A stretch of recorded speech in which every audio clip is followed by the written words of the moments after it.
السلام علیکم سامعین، آج شب برات ہے اور کل پیر کے دن کا روزہ ہے۔ اس تعلق سے اس نامہ نگار نے مجلس دعوت الحق کے چیئرمین مفسر قرآن حضرت مولانا عبدالستار سلام قاسمی دامت برکاتہم سے گزارش کی تھی۔ ان کا اس بارے میں بیان آ گیا ہے جو پیش خدمت ہے۔ السلام علیکم ورحمۃ اللہ۔ معزز ناظرین و سامعین کرام، آج شعبان کی 15ویں شب ہے، جس کو روایات و احادیث میں لیلۃ النصف من شعبان کہا گیا ہے۔ آج کی رات کی اہمیت زمانہ قدیم سے سلف صالحین سے چلی آ رہی ہے، اور جمہور امت اس بات پر متفق ہیں کہ آج کی رات میں کی گئی عبادت کا اللہ کے یہاں بہت بڑا اجر ہے۔ آج ہی کی ایک رات تھی کہ اللہ کے نبی صلی اللہ علیہ وسلم اپنے حجرہ مبارکہ سے حضرت عائشہ صدیقہ رضی اللہ تعالی عنہا کے پلنگ پر آپ آرام فرما تھے، اور یہ وہی پلنگ تھا جس کو حضرت ابو ایوب انصاری رضی اللہ تعالی عنہ نے آپ کے آرام فرمانے کے لیے اس وقت دیا تھا جب آپ مکے سے مدینے تشریف لائے تھے، اور مہینہ بھر یا 6-7 مہینے اختلاف روایات کے اعتبار سے آپ نے ان کے یہاں قیام فرمایا۔ اور جب آپ کا حجرہ مسجد نبوی میں بن گیا تو وہ پلنگ اٹھ کر یہاں آ گیا۔ یہ پلنگ ساگوان کی لکڑی کا بنا ہوا اور ساگوان کی چھال کا بنا ہوا تھا، اور اس وقت ساگوان وہ ہندوستان سے اس کی برآمدگی ہوتی تھی، ایکسپورٹ ہوتا تھا۔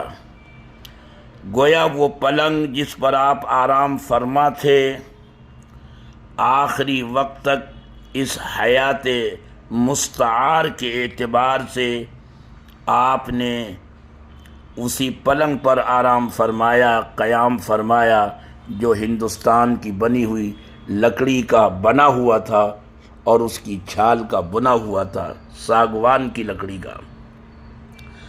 تو حضرت عائشہ فرماتی ہیں کہ اللہ کے نبی صلی اللہ علیہ وسلم میرے پاس آرام فرما تھے کہ آپ رات کے آخری پہر میں بہت آہستگی کے ساتھ اٹھے، بڑی آہستگی کے ساتھ آپ نے اپنی نالین آپ نے پہنی، بڑے دھیمے انداز سے چل کر آپ نے بہت ہی آہستگی کے ساتھ دروازہ کھولا اور اس کو بہت ہی آہستگی کے ساتھ بند کر دیا۔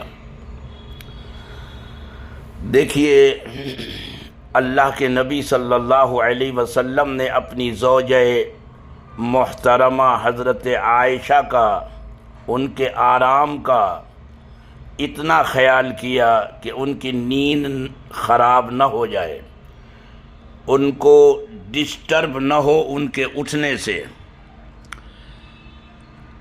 آپ کا یہ عمل آپ کی ان زوجہ محترمہ کے ساتھ تھا جو خود 100 جان سے آپ پر نثار تھیں۔ آپ نے کس قدر خیال کیا، کس قدر خیال فرمایا۔ اپنی بیویوں کے ساتھ آپ کا جو عمل تھا، جو امت کو اپنانا چاہیے، آپ نے فرمایا ایک حدیث مبارک میں کہ خیرکم خیرکم لأہلہ، تم میں سب سے بہتر انسان وہ ہے جو اپنے اہل و عیال کے ساتھ بہتر ہے۔ وَأَنَا خَيْرُكُمْ لِأَهْلِي، اور میں اپنی اہلیہ کے ساتھ، اپنے اہل و عیال کے ساتھ سب سے بہتر ہوں۔ تو آپ نے ایک عورت ذات کا، ایک خاتون کا، اپنی زوجہ محترمہ کے آرام کا اس قدر خیال رکھا کہ عبادت میں دوسرے شخص کے آرام میں خلل پیدا نہ ہو۔ آج لوگ تہجد میں اٹھتے ہیں، جو بڑا اونچا عمل ہے، لیکن اس قدر شور شرابہ کہ جو پڑوس میں سو رہا ہے، جو پڑوس میں قرآن پڑھ رہا ہے، جو پڑوس میں ذکر و اذکار میں مصروف ہے، وہ بالکل ڈسٹرب ہو جاتا ہے۔ خیر، حضرت عائشہ فرماتی ہیں کہ آپ یہ خیال فرما رہے تھے کہ میں سو رہی ہوں، حالانکہ میں جاگ رہی تھی۔ آپ اس طرح اٹھے تو اللہ مجھے معاف فرمائے، میرے دماغ میں، میرے ذہن میں یہ خیال، یہ خدشہ یہ پیدا ہوا کہ آپ کہیں دوسری اہلیہ کے پاس تو نہیں جا رہے ہیں، ذرا میں آپ کا پیچھا کر کے دیکھوں کہ آپ کس بیوی کے پاس جا رہے ہیں۔ وہ کہتی ہیں کہ میرے دماغ میں یہ خیال ایک آیا، کوندا یہ دماغ میں یہ خیال کوندا، اور میں آہستہ آہستہ آپ کے تعاقب میں چلی۔ لائٹنگ تو تھی نہیں، چراغاں تو تھے نہیں، روشنیاں اور قمقمے تو اس وقت وہاں تھے نہیں۔ 9 سال تک مسجد نبوی میں کوئی چراغ نہیں جلائے۔ تمیم داری وہ پہلے صحابی ہیں جنہوں نے سن 9 ہجری میں چراغ رکھا ہے مسجد نبوی میں۔ گھپ اندھیرا، پیچھے پیچھے وہ کہتی ہیں کہ میں چلتی رہی۔ میں نے کیا دیکھا کہ آپ تو جنت البقیع کی طرف جا رہے ہیں، اور وہاں کھڑے ہو کر وہاں جو مدفون شخصیات تھیں، جو مدفون حضرات، صحابہ اور صحابیات، آپ ان کے لیے دعاؤں میں مصروف ہیں۔ میرے دماغ میں کیا چل رہا تھا، اور اللہ کا نبی اور اللہ کا رسول وہ کس خیال میں تھا کہ اپنی امت کے لوگوں کی بخشش اور مغفرت کے لیے وہاں دعاؤں میں مصروف ہے۔ چنانچہ میں وہاں سے پلٹی، استغفار کرتی ہوئی پلٹی۔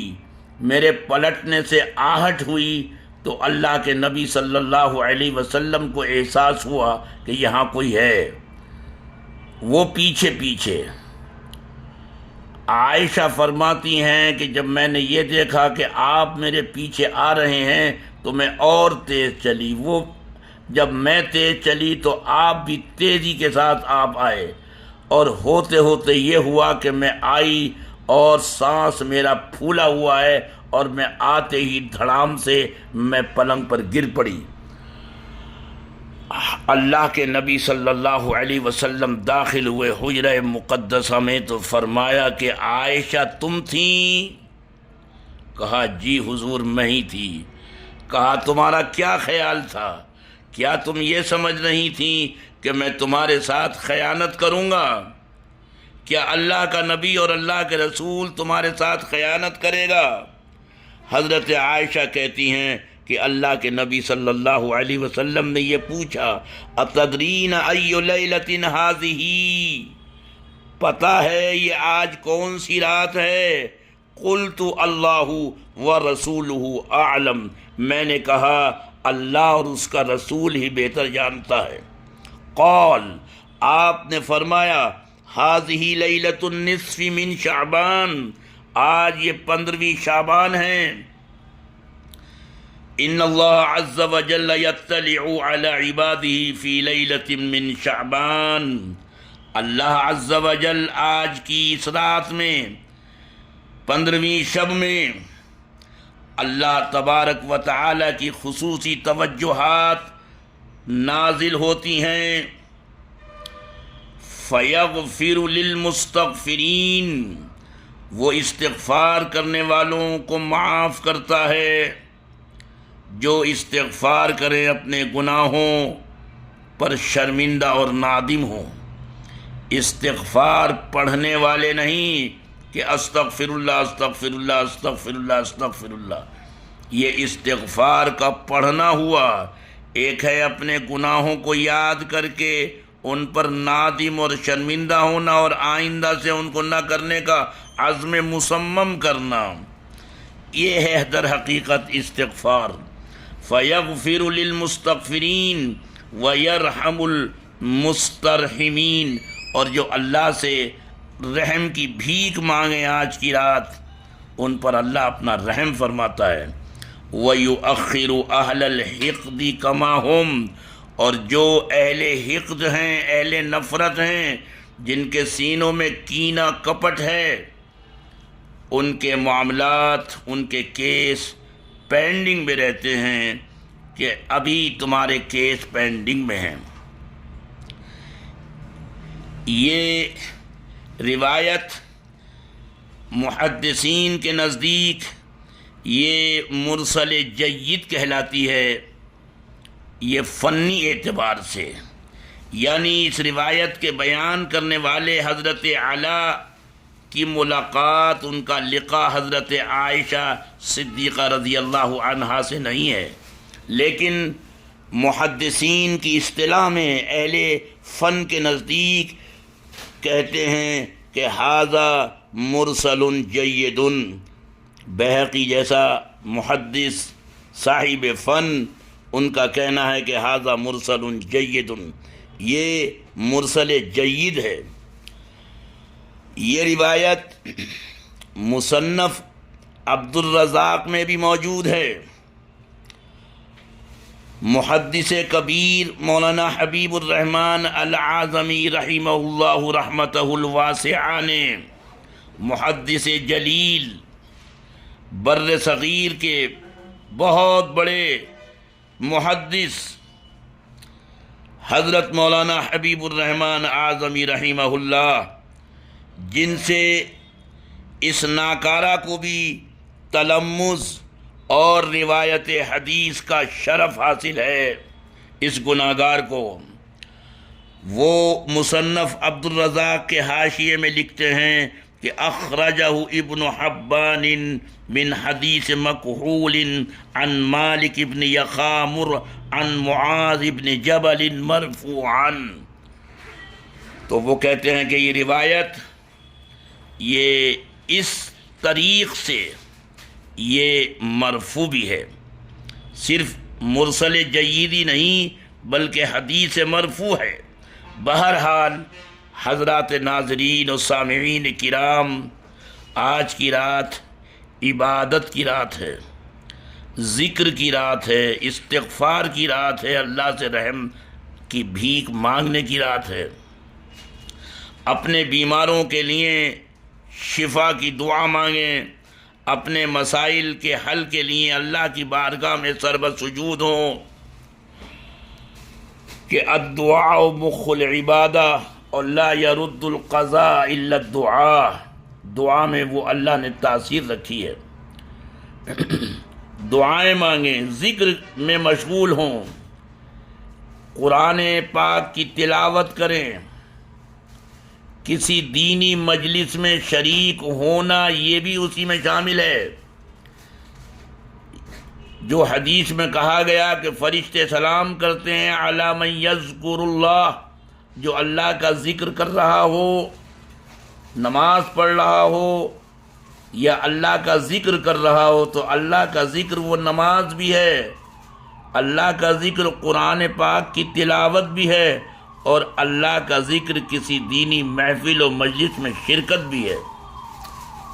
تو آج کی رات بہت اہم ہے، لیکن یہ بھی اپنی جگہ درست ہے کہ اس رات میں چراغاں کرنا، اس رات میں قبرستان جانے کا بھی حکم ہے، اگرچہ درجہ استحباب کے اندر ہے، مستحب ہے، لیکن یہ بھی ضروری ہے کہ وہاں جم غفیر نہ پہنچے، ہجوم کے ہجوم، غول کے غول جو قبرستان میں دیکھے جاتے ہیں آج کی رات میں، اور چراغاں، روشنی اور لائٹنگ، اور پھر اس جگہ کھانے پینے کا بازار، طرح طرح کے کھانے اور پکوان، اور اس پر آوازیں، کہیں سے نہاری کی آواز آ رہی ہے، کہیں سے پلاؤ کی آواز آ رہی ہے، کہیں سے قورمے کی آوازیں آ رہی ہیں، دکاندار اپنے سامان کو بیچنے کے لیے وہیں قبرستان کے پاس. یہ بھی شرعاً جائز نہیں ہے. افراط و تفریط سے شریعت نے منع کیا ہے. جو لوگ یہ کہتے ہیں کہ آج کی رات کی کوئی اہمیت نہیں، وہ بھی غلطی پر ہیں، اور جو لوگ اس رات کو ایک تہوار کی شکل میں مناتے ہیں وہ بھی غلطی پر ہیں، وہ بھی غلط ہے. تو افراط و تفریط اسلام میں جائز نہیں، اعتدال سے کام لینا چاہیے. جواز ہے، ثابت ہے.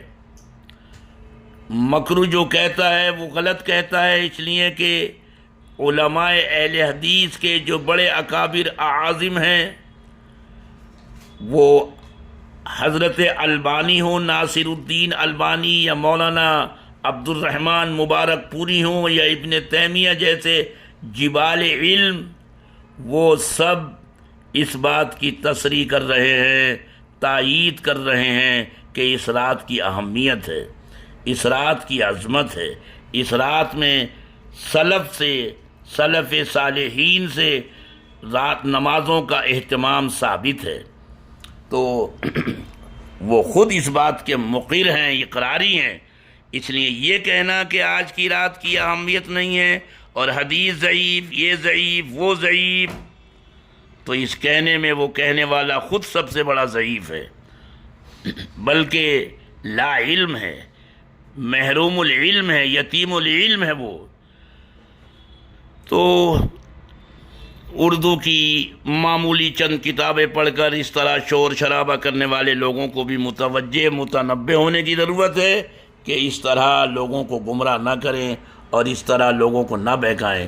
اس رات کی اہمیت اپنی جگہ ثابت ہے، لیکن جو اس رات کو ایک تہوار بناتے ہیں وہ بھی اپنی جگہ غلطی ہے پر ہیں، ان کو بھی احتیاط کرنی چاہیے. قبرستان میں جانا، وہاں جا کر سلام پڑھنا حدیث سے ثابت ہے. ان کے لیے دعائیں مغفرت کرنا، اپنے والدین کی اگر وہ اس دنیا میں نہیں ہیں تو وہاں جا کر ان کی قبروں پر گویا ان کے لیے دعائیں مغفرت کرنا، ان تمام چیزوں کا ثبوت احادیث مبارکہ سے ثابت ہے.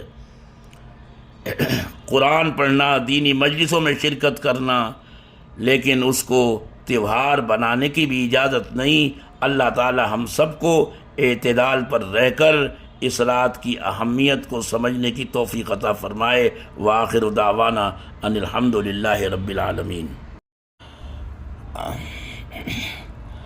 معزز حاضرین اور ناظرین کرام، ایک اہم اور ضروری بات یہ بتانے سے رہ گئی کہ آج کی رات یہ جو عوام میں مشہور ہے کہ اتنی رکعتیں، 12 رکعتیں پڑھی جائیں، جس کی شروع کی 4 رکعتوں کی پہلی رکعت میں یہ صورت ملائی جائے، دوسری میں یہ، اور تیسری میں یہ، اور چوتھی میں یہ، اور اسی طرح اگلی 4 رکعتوں کو اس طرح سے پڑھا جائے. یہ سب چیزیں بے اصل ہیں، بے بنیاد ہیں. ان سب چیزوں کی شریعت میں کہیں کوئی اصلیت نہیں ہے. یہ سب چیزیں موضوع ہیں، من گھڑت ہیں. تو البتہ جتنی چاہے آدمی نفل نمازیں پڑھے بشاشت کے ساتھ، 4 پڑھے، 8 پڑھے، 12 پڑھے، 20 پڑھے، 50 پڑھے، 100 پڑھے، جتنا اس کا دل چاہے. اور زیادہ بہتر تو یہ ہوگا کہ صلاۃ التسبیح پڑھے. تو جو بھی اللہ توفیق دے، بشاشت کے ساتھ، انشراح قلب کے ساتھ، جتنی اللہ توفیق دے وہ نماز پڑھے، ذکر کرے، تسبیحات میں مشغول رہے، توبہ اور استغفار میں مشغول رہے. یہ سب چیزیں تو احادیث اور روایات میں منقول ہیں، معصور ہیں، لیکن یہ کہ وہ اس رکعت میں یہ پڑھے اور اس میں وہ پڑھے اور اس میں وہ پڑھے اور اس میں وہ پڑھے، یہ سب چیزیں بے اصل ہیں۔ السلام علیکم ورحمۃ اللہ۔